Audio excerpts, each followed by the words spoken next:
Hey students, so today we're going to be simulating genetic drift with a population of Tootsie Rolls. And I feel like this is a really good way to simulate how these chance events can happen and how it can change the allele frequencies in a population. So what we're going to do first is we're going to simulate the founder's effect. So as you can see, we have a large population of Tootsie Rolls here in this particular area.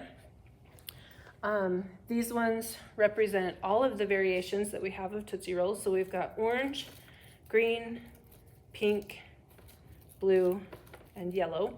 So what we're going to do is we're going to take a random sampling of these. We're going to have 10 of these individuals move to a new population, a new place. So we call this the founder's effect, and this is where a certain number of random individuals from one population get moved to a new location, and they are kind of the new founders of that location for that population. So I'm going to close my eyes and just take out 10. So we're going to do 1, 2, 3, 4, 5, 6, 7, 8, 9, 10. Okay.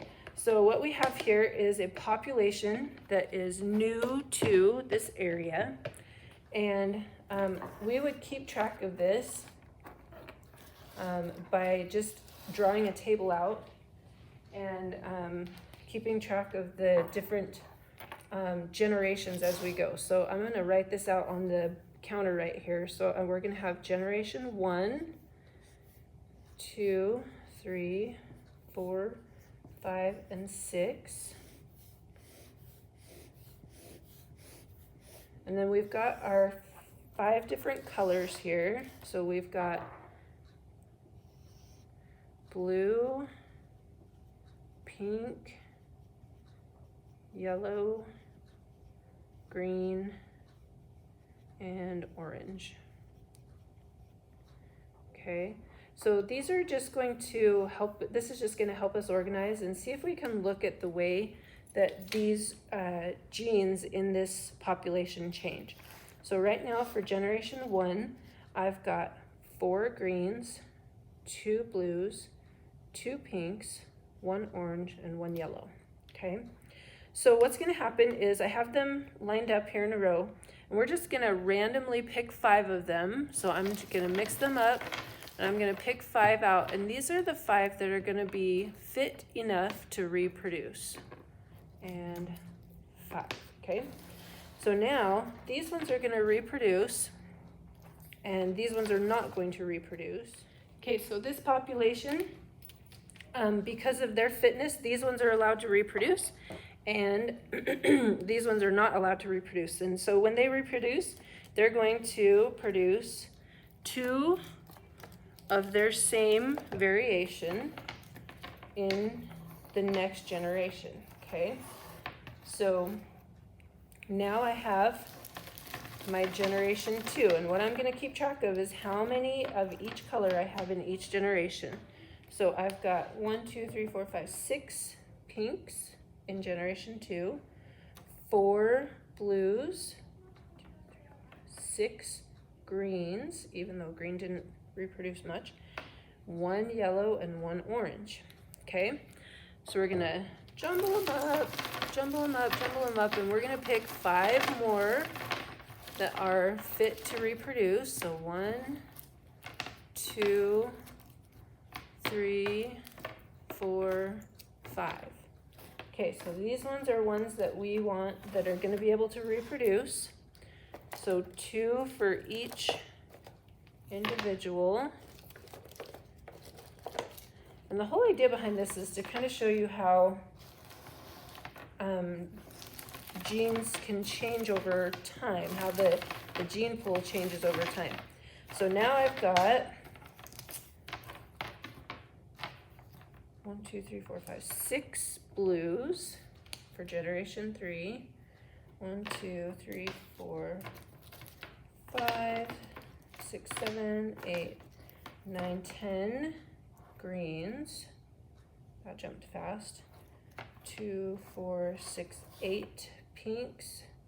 one yellow, one orange, okay? Now, what's gonna happen with genetic drift is we have this random chance event that changes the population and makes it so that a certain amount, and it's very, very random. It's not based on any of their traits. It's just a matter of who can survive the hurricane. So these are usually natural disasters like a tornado, a hurricane, a volcanic eruption, like in the case of the dinosaurs. So we're just gonna pick a random 10 of these that are gonna die. So I'm gonna pick them out. 2, 3, 4, 5, 6, 7, 8, 9, 10, okay? So now, in our population, you can see that we have a very few of them left, and we've completely eradicated the yellow. The yellow one dies at this chance event. So this is our drift event, is what we're gonna call it. Okay. So now I'm gonna pick 5 more to go on and reproduce. So I've got 1, 2, 3, 4, 5. Oh, sweet. Okay, so these ones are gonna go on to reproduce for generation 4. So I've got 2 oranges in the population, 6 new blues, and 2 new greens. So we just need to count these out. So I've got 6, 7, 8, 9, 10 of our blue ones, 3 oranges, 1, 2, 3, 4, 5, 6, 7, 8, 9 greens, and then 1, 2, 3, 4 pinks, and our yellows are no longer there. Okay, so we'll just kind of draw a line through all of those. Okay, so mix them up, mix them up, mix them up. Then I'm gonna pick 5 more that are 3, 4, 5. Okay, so 5 more that are allowed to reproduce. And this one actually is a good one because we've got a good mix of all of these. So 4 new blue ones, 2 new pink ones, 2 orange ones, and 2 new greens, okay? So our total population of blues is 14.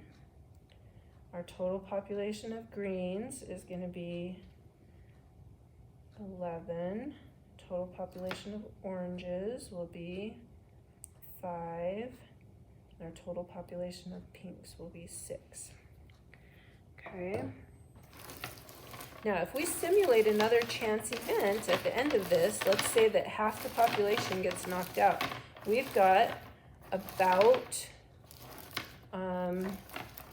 36 organisms here. So if we were to take out 15 of these organisms, that would be about half the population. So we're going to do another genetic drift event just to kind of show you what's going to happen to the population. I'm going to pull just randomly with my eyes closed 15 of these out. 5, 6, 7, 8, 9, 10, 11, 12, 13, 14, 15. Okay, so now I've got this many left in my population. I'm going to pick 5 at random that are able to reproduce, and then we'll see what our 6th generation looks like. Okay, 1, 2, 3, 4, 5. Oh, 5. Okay, so I've got my 5 here. Okay, so this last generation here, we're gonna have these 5 that reproduce. So those ones, those 2, and then a bunch of our green ones. Okay, so as you can see, there's a lot of green ones in this population now. So we've got 2, 4, 6, 8, 10, 12, 14 of the green ones again. Is that right? 2, 4, 8, 14, yep. So 14 stayed the same, even though we had a genetic drift event right here. this population was able to hang on to their numbers. 1, 2, 3, 4, 5, 6, 7, 8 blues, 2, 4, 6 pinks. Oops, how'd that happen? Okay, so 14 there, sorry. 8 blues, 6 pinks, and only 3 oranges. So you can see after this one drift event, this orange population started to decline again. So again, this is something that we saw in the cheetah population. It's one of the reasons why we have very little variations in our cheetah population in Africa. But just a good example of how genetic drift happens. To complete this lab, what you'll do is you will make a graph of this data and make sure that you put the generations across the bottom, the x-axis, and your population numbers go across the y-axis. And then you're gonna have 5 different lines. One of those lines is gonna end early because of that genetic drift event. But the rest of the lines will continue on for the whole thing. Make sure you give it a good title, and then just turn this in on this assignment here on Schoology.